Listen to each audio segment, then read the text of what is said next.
Samedi 3 juin 2023, c'est le rendez-vous du 19h sur Al24 News. Voici les titres de l'édition. La diplomatie algérienne intensifie son action à New York afin de promouvoir et mobiliser le soutien à la candidature de l'Algérie à l'adhésion au Conseil de sécurité de l'ONU pour la période 2024-2025.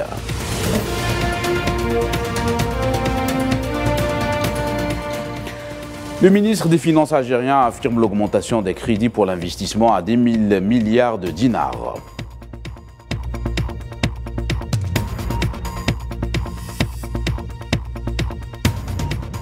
Le président du Conseil de la Nation algérien, Salah Goudjil, a représenté le président algérien Abdelmajid Tebboune pour l'investiture du président turc Recep Tayyip Erdogan.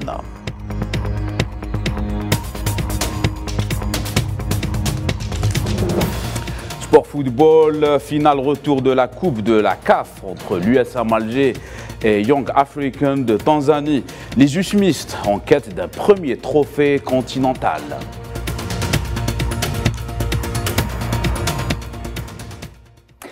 Voilà pour les titres. Bonsoir à tous. À J-3 des élections pour le renouvellement des membres non permanents du Conseil de sécurité de l'ONU, la diplomatie algérienne intensifie son action à New York afin de promouvoir et mobiliser le soutien à la candidature de l'Algérie pour l'adhésion au Conseil de sécurité pour la période 2024-2025. Dans la foulée, le ministre des Affaires étrangères algérien Ahmed Attaf s'est entretenu avec plusieurs de ses homologues de différents pays. Le point avec Tinine Al-Makassi.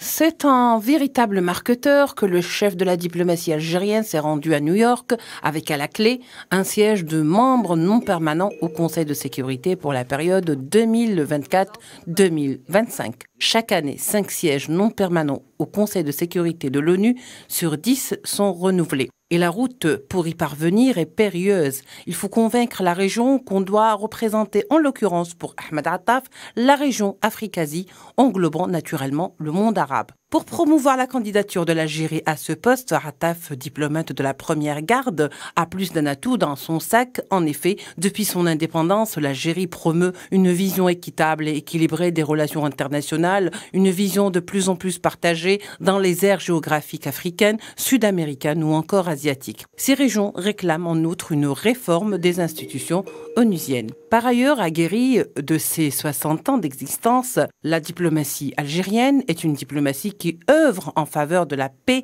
et de la sécurité dans le monde, mais surtout en faveur des décolonisations. Et c'est justement ce rôle qu'Ahmed Attaf a mis en exergue lors de ses rencontres bilatérales, notamment avec le secrétaire général des Nations Unies, Antonio Guterres, ou encore la vice-secrétaire générale de l'Organisation des Nations Unies, Amina Mohamed. En outre, dans ce contexte mondial marqué par de nombreux abcès sécuritaires, l'Algérie s'engage à mettre à profit ses atouts à la fois géographiques, stratégiques et diplomatiques, notamment son influence en Afrique et au Sahel. C'était un commentaire de Lila Gertal. Diplomatie toujours, le ministre des Affaires étrangères syrien Faisal Mekdad a salué le rôle de l'Algérie en matière de rassemblement des rangs arabes et les efforts qui ont été couronnés de retour de son pays à la Ligue des États arabes. Cette déclaration a été faite alors que le président syrien Bachar el-Assad remettait à l'ambassadeur d'Algérie à Damas, Hassan Touhami, la médaille de l'ordre du mérite syrien, grade d'excellence en reconnaissance de ses efforts pour le développement des relations algéro-syriennes. Économie en Algérie, en ce qui concerne le financement, développement économique, le montant des différents crédits financiers fournis par les banques et les autres établissements financiers dépasse désormais les 10 milliards de dinars, dont 70% destinés à l'investissement. À travers le financement de projets d'investissement, les banques cherchent à contribuer à la création de plus grand nombre possible de postes d'emploi et de soutenir la compétitivité.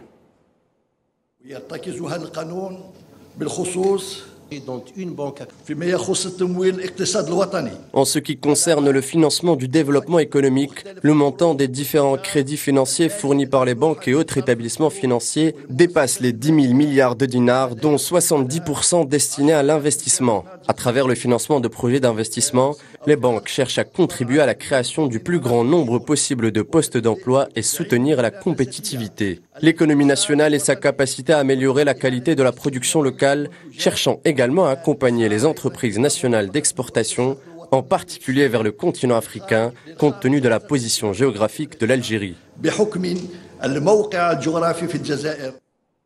Et selon le directeur général de l'API, le montant global déclaré de ces investissements s'élève à plus de 7 milliards de dollars américains. Concernant le financement et l'accompagnement bancaire des projets d'investissement, l'API a fait savoir que 49 des projets sont étrangers, avec 33 sous forme de partenariat. S'ajoute à cela l'entrée en vigueur imminente de la loi relative aux procédures d'octroi du foncier. Au Sénégal, la situation reste tendue au lendemain d'émeutes. 6 nouvelles personnes ont été tuées vendredi au Sénégal dans des heurts entre la police et des partisans de l'opposant Ousmane Sonko, condamné jeudi passé à 2 ans de prison, ce qui porte à 15 le nombre de morts en 48 heures dans la banlieue de la capitale Dakar et dans le sud du pays. De nombreux biens publics et privés ont été saccagés, notamment des banques et des magasins.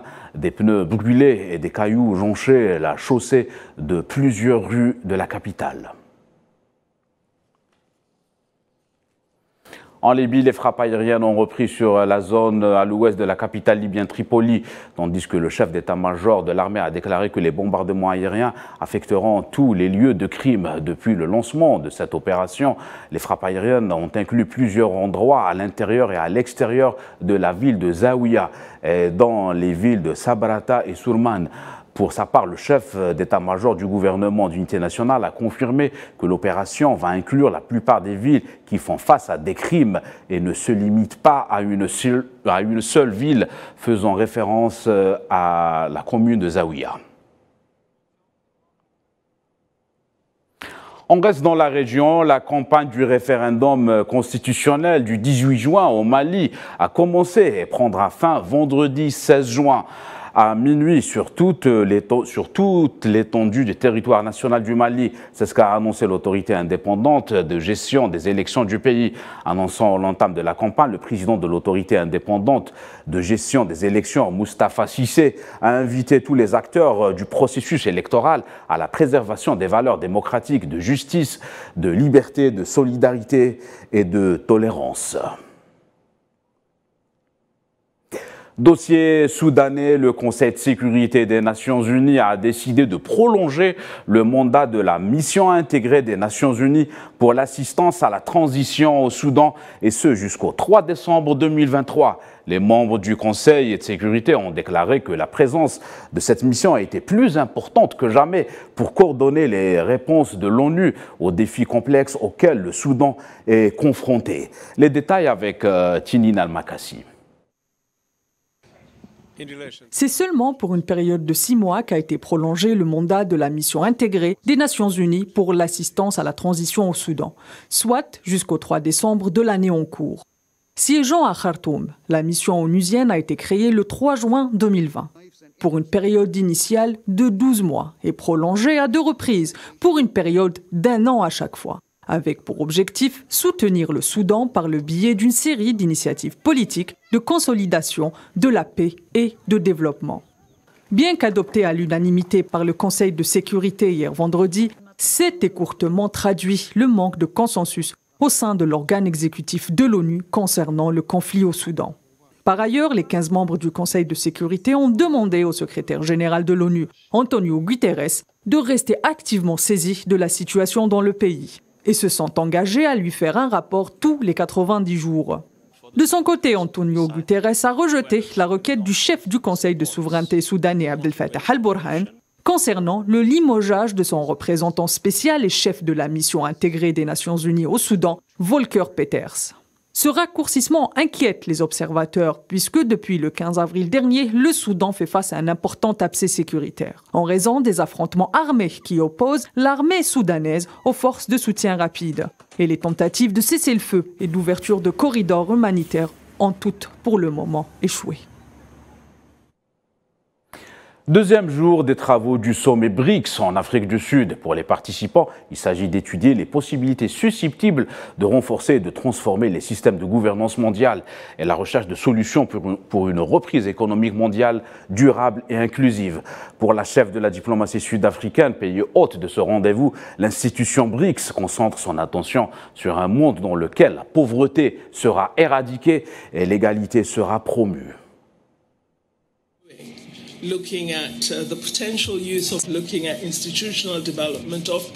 En tant que pays des BRICS et membre de la nouvelle banque de développement, le fonds commun mis en place par les BRICS, nous avons l'intention de faire en sorte que cette banque de développement veille à garantir l'équité des systèmes et pratiques financiers mondiaux et qu'elle concentre son attention sur un monde dans lequel nous réduisons la pauvreté et l'éradiquons à terme. Un monde dans lequel nous promouvons l'égalité, un monde dans lequel nous assistons à un plus grand développement. Au Moyen-Orient, de nombreux civils palestiniens ont été étouffés par du gaz lacrymogène tiré par les forces de l'occupation lors d'affrontements au sud de Jenin, selon des sources locales palestiniennes. Les mêmes sources ont révélé que les forces d'occupation ont fait une descente dans la localité de Kapatia et ont tiré du gaz lacrymogène et des bombes assourdissantes en direction des citoyens palestiniens, ce qui a causé des dizaines de cas d'asphyxie. Dans le même contexte, les unités de l'occupant ont envahi plusieurs villes et villages ce matin, mais aucune arrestation n'a été signalée jusqu'au moment. Dossier palestinien toujours, l'Agence des Nations Unies pour les réfugiés de Palestine, UNRWA, a annoncé que les États membres de la conférence des donateurs en appui à l'Office onusien ont collectivement promis plus de 800 millions de dollars, dont plus de 100 millions de dollars en nouveaux contributions. Le commissaire général de l'UNRWA, Philippe Lazzarini, a déclaré, je cite, « Bien que nous soyons reconnaissants des promesses de dons annoncées, elles ne suffisent pas au fonds dont l'agence a besoin pour maintenir ouvertes plus de 700 écoles de l'UNRWA et plus de 140 cliniques à partir du mois de septembre prochain. » Le président turc Recep Tayyip Erdogan a prêté serment ce samedi pour son troisième mandat à la tête du pays et à l'issue d'un scrutin présidentiel étalé sur 2 tours. Une vingtaine de chefs d'État et 45 ministres étrangers ont assisté aux cérémonies d'investiture. Le chef d'État turc a prêté serment devant les 600 députés élus le 14 mai passé. Durant la cérémonie retransmise en direct sur les télévisions turques, Recep Tayyip Erdogan annoncera la composition de son gouvernement dans la foulée.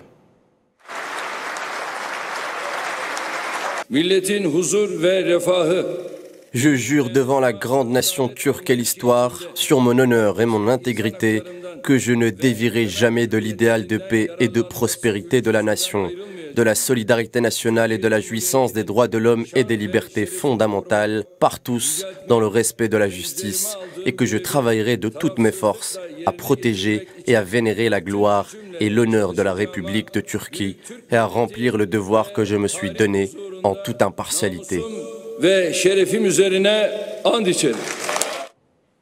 Et représentant du président algérien Abdelmadjid Tebboune à la cérémonie d'investiture du président de la République de Turquie, Recep Tayyip Erdogan, le président de la Chambre haute du Parlement algérien, Salah Goudjil, a fait part dans une déclaration des salutations et félicitations du président de la République à Recep Tayyip Erdogan à l'occasion de sa réélection à la tête du pays pour un 3e mandat. Salah Goudjil a également salué la qualité des relations bilatérales privilégiées et enracinées dans l'histoire entre les deux pays et peuples frères, ainsi que les liens étroits de fraternité et d'amitié.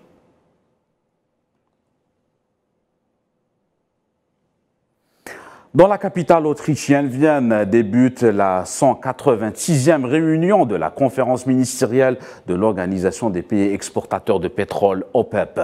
Cette réunion sera consacrée à l'examen de questions d'intérêt commun entre les membres de l'organisation. Elle sera suivie dimanche 4 juin de la tenue des travaux de la 49e réunion du comité ministériel conjoint de suivi et de la 35e réunion ministérielle OPEP et non OPEP. Les ministres en charge du pétrole discuteront de la situation actuelle du marché pétrolier international et de ses perspectives d'évolution à court terme.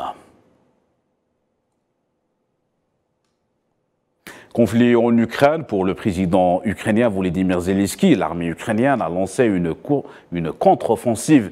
Les Ukrainiens réclament toujours un appui pour leur aviation.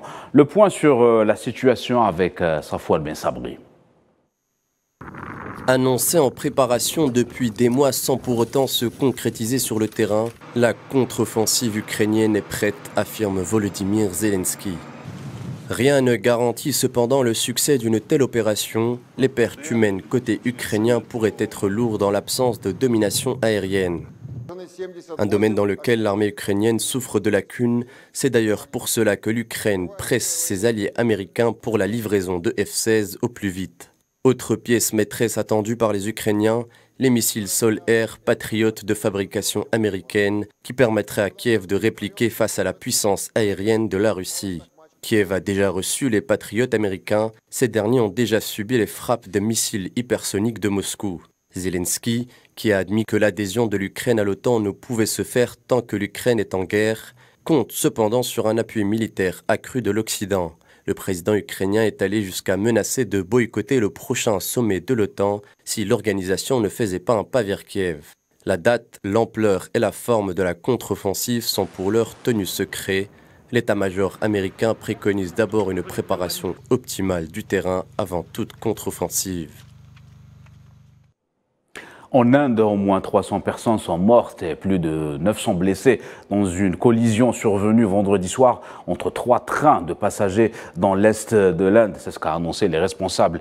C'est l'un des pires accidents ferroviaires dans le pays depuis des années. Le point avec Souila Kilal. Des dizaines de wagons renversés et d'autres projetés loin des voies. Au milieu de ce chaos, les secouristes tentent de retrouver des survivants et sortir les corps sans vie. Et ils étaient nombreux. Près de 300 morts et plus de 1000 blessés dans l'une des pires catastrophes ferroviaires que l'Inde ait connues ces 20 dernières années. D'un coup, le train s'est incliné, j'ai perdu l'équilibre, je me suis accrochée à quelque chose. J'ai failli tomber, mon corps s'est incliné, mes pantoufles, mon sac, tout a basculé. Les gens ont commencé à tomber dessus. J'étais choquée et je ne pouvais pas comprendre ce qui s'était passé. L'accident a eu lieu dans l'état de l'Odisha, dans l'est de l'Inde. Un train de voyageurs qui venait de quitter Calcutta en direction du sud et un convoi de marchandises sont entrés en collision près de Balasore. Un deuxième train de voyageurs arrivé du sud aurait été également impliqué dans ce drame. Mais pour l'heure, l'on ignore les circonstances exactes de cet incident mortel. Plus de 200 ambulances ont été déployées pour transporter les blessés et les cadavres vers les hôpitaux de la région. Secouristes et équipes médicales poursuivent sans relâche les explorations pour sécuriser les lieux et sortir tous les passagers bloqués, blessés ou décédés.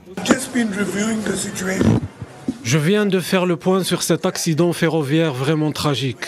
Nous sommes naturellement soucieux de soigner les blessés et d'évacuer tous les survivants vers les hôpitaux. C'est notre première préoccupation. Tôt ce samedi, le Premier ministre indien Narendra Modi a présidé une réunion pour faire le point sur la situation. Il s'est ensuite rendu sur les lieux de l'accident pour constater l'ampleur des dégâts avant de se rendre au chevet des blessés, pris en charge dans l'un des hôpitaux de Balasore. Il s'agit d'un incident très grave, douloureux et inquiétant. Le gouvernement n'épargnera aucun effort pour venir en aide aux victimes. Ceux que nous avons perdus ne reviendront pas. Le gouvernement est aux côtés des familles en ce deuil. C'est un sujet de préoccupation très sérieux pour le gouvernement. Des instructions ont été données pour tous les types d'enquêtes et les coupables doivent être sanctionnés sévèrement. Ils ne seront pas épargnés. L'Inde n'en est pas à sa première catastrophe ferroviaire. L'incident le plus meurtrier de son histoire remonte au 6 juin 1981, quand 7 wagons d'un train qui traversait un pont sont tombés dans un fleuve, faisant entre 800 et 1000 morts. Sport football, dans moins d'une heure, le représentant de l'Algérie dans la Coupe de la Confédération africaine, USAM Alger, va disputer sa première finale de la compétition contre les Young africains de la Tanzanie. Les poulains de Benchira avaient remporté le match aller à Dar es Salaam par le score de 2-1. Les Rouges et Noirs aspirent à une deuxième victoire afin de décrocher leur premier sacre africain. C'est la fin de cette édition. L'actualité continue sur Al 24 News. Excellente soirée à tous.